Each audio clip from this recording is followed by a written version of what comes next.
Hello students, how are you? I hope you all are good.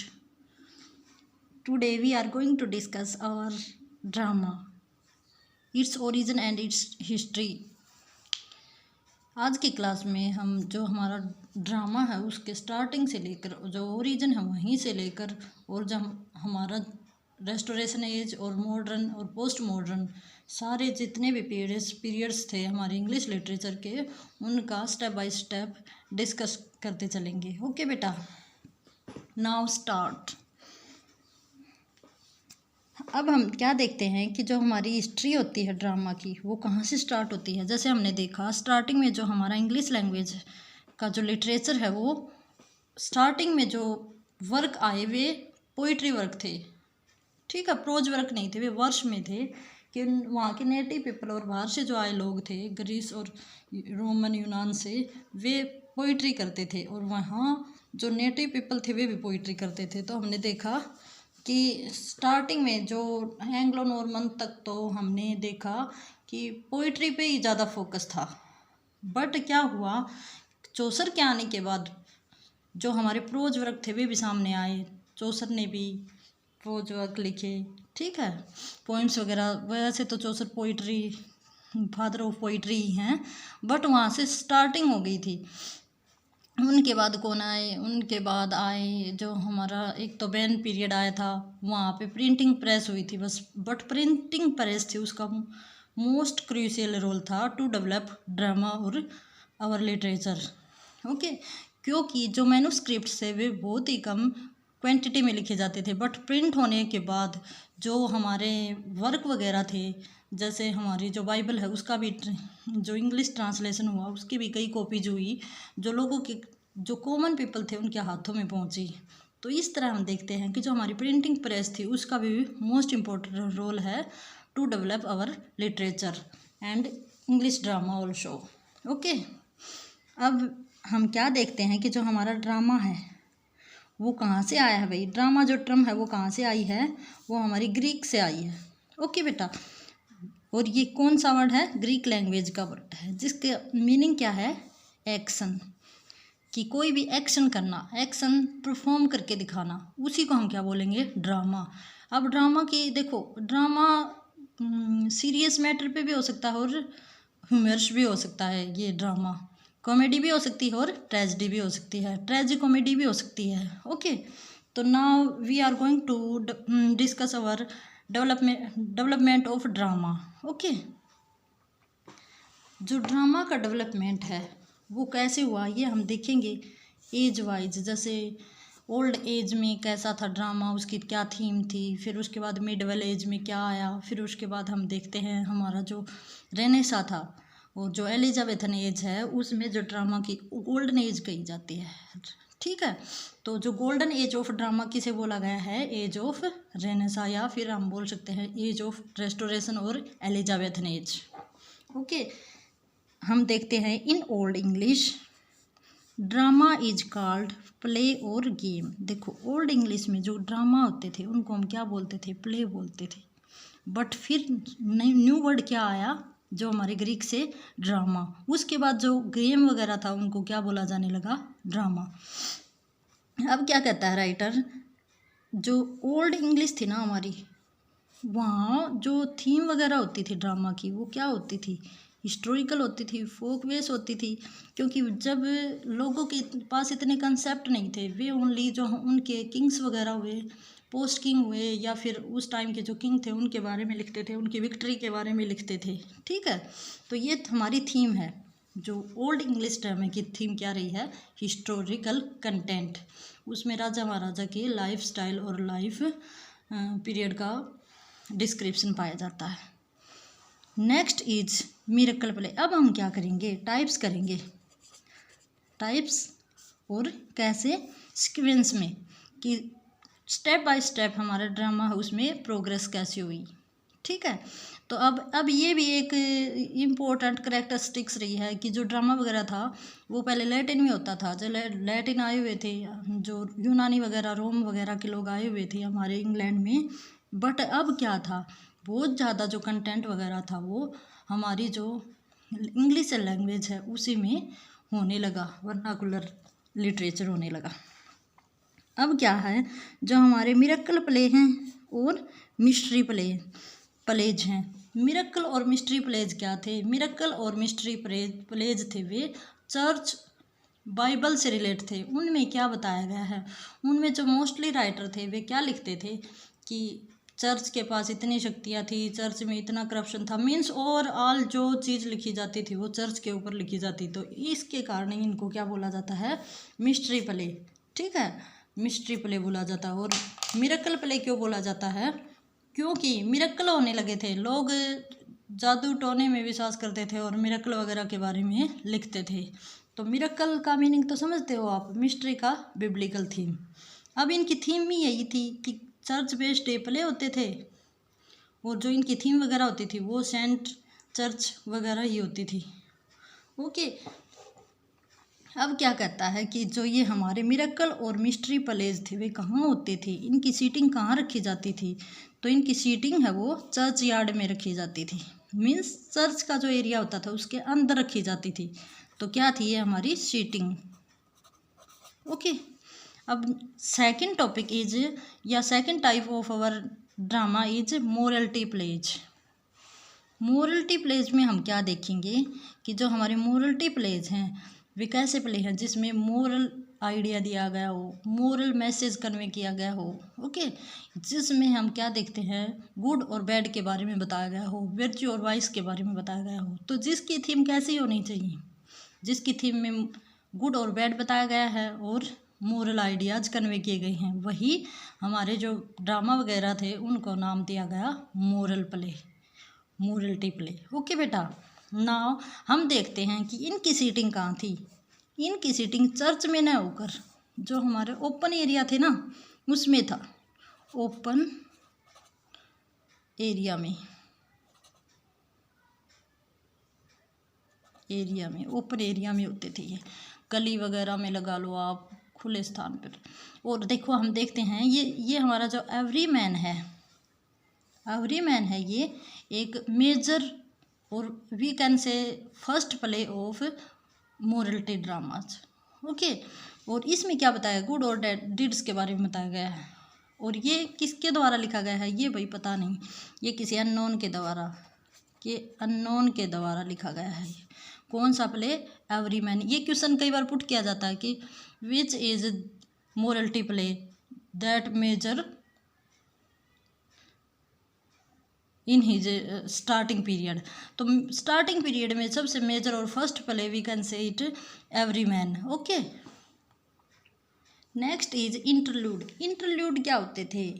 Interlude वे होते थे जैसे अब हम देखते हैं जो हमारे थिएटर वगैरह में मूवी आती है तो उसके अंदर में जो 10 मिनट्स का जो ब्रेक आता है जिसमें ऐड वगैरह दिखाई दी जाती है या फिर किसी और मूवी के बारे में दिखाया जाता है, तो वही हम क्या देखते हैं उस टाइम पे भी जो स्टेज वगैरह पर थिएटर में जो शोज होते थे तो उनके बीच में कुछ गैप दिया जाता था और इसी गैप को किसी छोटे से मोरल या फिर इंटरटेनमेंट के स्टोरी के रूप में प्रेजेंट किया जाता था। ठीक है, तो प्ले इन ए प्ले कि बड़े प्ले के बीच में एक छोटा सा प्ले, 10 मिनट का, आधा घंटा का प्ले। ओके, उस टाइम की बात कर रही हूँ मैं।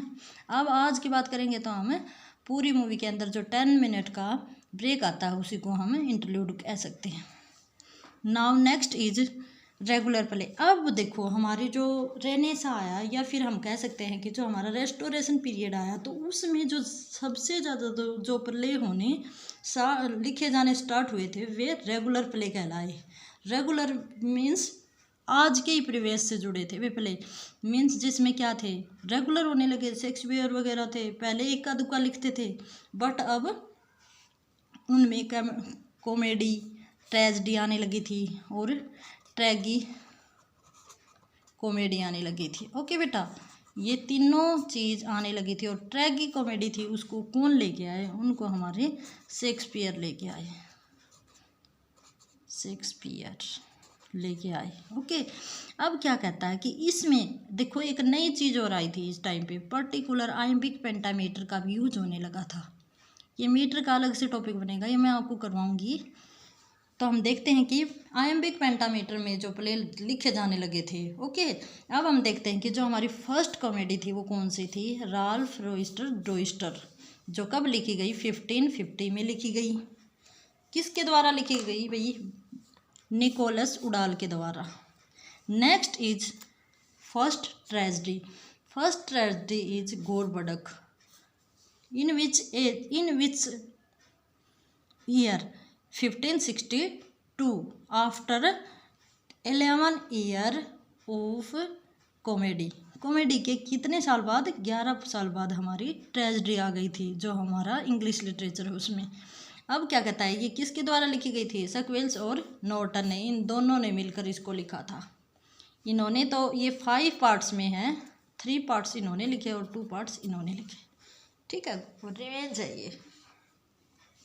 Next is major play writers of Renaissance and Elizabethan era. अब क्या कहते हैं कि जो हमारा एलिजाबेथन एरा है, जो हमारा एलिजाबेथन पीरियड है, उसको क्या बोला जाता है, golden age of drama. Okay, ये कई बार क्वेश्चन पुट किया जाता है एग्जाम वगैरह में। तो नाउ हम देखते हैं कि इस एज में बड़े बड़े राइटर आए, उन्होंने क्या क्या लिखना शुरू किया। उन्होंने, मैं बता दूं आपको, इतने बड़े बड़े प्ले जिससे थिएटर का भी डेवलपमेंट प्रोग्रेस हुई, उसमें भी बहुत ज़्यादा उछाल आया, और हमारे जो ड्रामाज थे उनमें भी। तो इनमें जब हम सबसे बड़ा नाम जो लेते हैं वो कौन है, विलियम शेक्सपियर। ओके, इन्होंने इतने ज़्यादा 37 प्लेज लिखे, और each of them are very very important to point of our exam. Okay, तो हम देखते हैं कि शेक्सपियर थे, इनके तो इनके जो प्ले थे वे सारे के सारे इम्पोर्टेंट हैं। उनमें चाहे हम मैकबेथ ले लें, या फिर हम बोल सकते हैं जूलियस सीजर ले लें, या फिर हम दी टेम्पेस्ट ले लें, या फिर हम रोमियो जूलियट, हेमलेट, मैकबेथ, और क्रिस्टोफर मार्लो। ये क्रिस्टोफर मार्लो है ना, ये ओनली क्या लिखते थे, कॉमेडी लिखते थे। ओके, अब है हमारा बेन जॉनसन, जो सबसे ज़्यादा क्रिटिसाइज करता था। ठीक है, मोस्ट इम्पोर्टेंट। अगर ये बंदे कोई भी जो शेक्सपियर का टक्कर लेने वाले थे, तो यही थे ओनली जिन्होंने शेक्सपियर को, जो हमारी एज है ड्रामा की, उसमें टक्कर दी, अपोज किया जिनका बहुत ज़्यादा। Now next is John Dryden का मोस्ट फेमस जो हम वर्क देखते हैं वो हमारा वाइल्ड गैलेंट है, जो कब पब्लिश हुआ, 1663 से 1669। ठीक है, और William Congreve is one of most important writer of English literature. ये इनकी जो सबसे मेजर वर्क है वो है the way of the world, most important, always आता है, जो हमारे एग्जाम हॉल में क्वेश्चन अब से ही आते हैं, पुट किए जाते हैं, जो कब लिखा गया, 1700 में लिखा गया था। William Wycherley the plain dealer, और लव फॉर लव, और द कंट्री वाइफ, ये तीनों के तीनों most crucial in the way of our exam. अब now is George Etherege the man of mode, most important of his. अब हम देखते हैं कि यहाँ तक हमने क्या देखा। देखो, हम स्टार्टिंग से चलते आ रहे हैं, एक भी जगह हमने पोइट्री में भी नहीं देखा, और यहाँ भी हमने नहीं देखा कि किसी भी लेडी राइटर का कोई नाम आया हो, कि अब तक कोई भी फीमेल राइटर न तो लिखने के लिए आई थी प्रोज वर्क, न ही वर्स लिखने के लिए आई थी, और न ही उसने थिएटर में एक्टिंग की थी। बट हम देखते हैं कि अफ्रा वेन है, जो हमारी क्या है, फर्स्ट प्रोफेशनल फीमेल राइटर है, प्ले राइटर। ठीक है, ये क्या रहा है, अब कोई ये पूछ ले फर्स्ट फीमेल राइटर, तो हम क्या आंसर देंगे, अफ्रा वेन। ठीक है जी। अब हम देखते हैं कि जो हमारी थीम क्या है इस एज के, हमने थीम की थी पीछे जो प्लेज वगैरह था उनके भी। तो अब हम देखते हैं कि जो हमारे रेगुलर प्ले होते थे रेस्टोरेशन एज में, तो उनकी थीम क्या होती थी, तो उनकी थीम है ह्यूमर, लव, सेक्सुअल इंट्रिग और कॉन्क्वेस्ट। ठीक है जी, तो ये हमारी थीम्स रही हैं। अब हम क्या देखेंगे, मॉडर्न एंड पोस्ट मॉडर्न देखेंगे भाई, कि अब तक हमने सारी एजेस की हैं, ओल्ड एज, मिडवल, रेस्टोरेशन, और अब हम करेंगे हमारी मॉडर्न एज। मॉडर्न एज में हम देखते हैं इनरिक इब्सन क्या है हमारे, ये हमारे द फादर ऑफ रियलिज्म बोले जाते हैं। अगर कोई क्वेश्चन पुट करे कि who is the father of realism, तो किन का नाम आता है, हेनरिक इब्सन का नाम आता है, जिनका मोस्ट फेमस है क्या, डोल्स हाउस प्ले। ओके, अब देखते हैं एंटोन चेखो, दी शोगुल आता है, ये हमारा शायद 9th और 8th कौन सी क्लास में आता है एनसीईआरटी में, थ्री सिस्टर्स।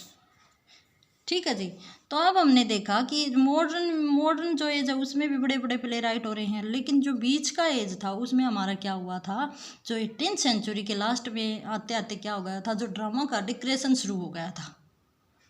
अब क्या थे, अब जो मॉडर्न राइटर आए थे उन्होंने फिर से वर्क लिखने शुरू किए, कुछ तो इमिटेट किया गया शेक्सपियर जैसे राइटर, बेन जॉनसन जैसे राइटर्स को, और अब फिर से 19th सेंचुरी में फिर से वर्क होने लगे थे। तो जो पीक एज थी वो तो कौन सी थी, 1670 टू 1690, और डिक्रेशन कब होने लगा था, लेट 19th सेंचुरी में। जे बी सा, जॉर्ज बर्नार्ड सा, मैन एंड सुपरमैन और पिगमेलियन, इनके ऊपर इन्होंने क्या मिला था, नोबेल प्राइज मिला था, Man and Superman, Nobel prize for this. Okay, अगर आपको क्लास पसंद आए तो लाइक और सब्सक्राइब ज़रूर करना, और कुछ क्यूरी वगैरह या फिर कुछ कंप्लेंट वगैरह रहते हैं तो कमेंट करके कहना। अब next is Tennessee William the glass menagerie, ये भी हमारे कौन से पता नहीं कौन से क्लास के एनसीईआरटी में बुक में है ये जो हमारे टेनेंसी विलियम है ये हमारे अमेरिकन राइटर है, अमेरिकन जो इंग्लिश लैंग्वेज में लिखते हैं। ओके, अब हमारे हैं author Miller also American writer, death of a salesman most important, इनके ऊपर इन्होंने पुलित्जर प्राइज मिला था भाई। Frank Wedekind, Die Buchse der Pandora, ये इनका इम्पोर्टेंट वर्क है। टी एस इलियट एक पोइट होने के साथ साथ एक प्ले राइटर भी थे, जिन्होंने पोइट्री के साथ साथ प्ले भी लिखे। तो इनका जो प्ले है वह है कॉकटेल पार्टी, मोस्ट इम्पोर्टेंट। ठीक है, और कब पब्लिश हुआ था ये 1949 में। और थीम्स क्या रही हैं हमारी, मॉडर्न और पोस्ट मॉडर्न जो लिटरेचर है और जो ड्रामा है उनका, तो थीम है वे सोशल प्रॉब्लम्स थे, मॉडर्निस्ट, रियलिस्ट और एक्सपेरिमेंटेशन, इमिटेशन, लस्ट, आर्टिफिशियलिटी और हिपोक्रेसी, ये हमारी थीम्स रही हैं पोस्ट मॉडर्न लिटरेचर की। और इसी के साथ हमारे आज की क्लास है वो कंप्लीट हुई। I hope you will understand and got it. अगर क्लास पसंद आए तो लाइक और सब्सक्राइब ज़रूर करना। Have a nice day.